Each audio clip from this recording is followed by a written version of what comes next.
Tak něco dělejte. Jo, víš co, oni tady takhle dřou a ještě si chvíli odpočinu.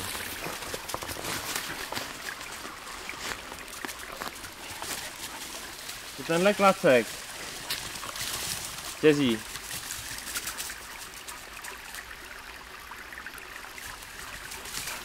Jsem mu vyloženě schovala, co? A čekala, co bude.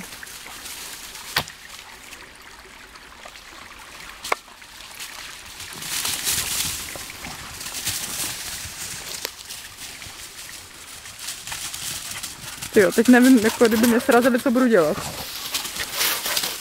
Nazdar. Čau, žiju. Co tady schováváš, ne?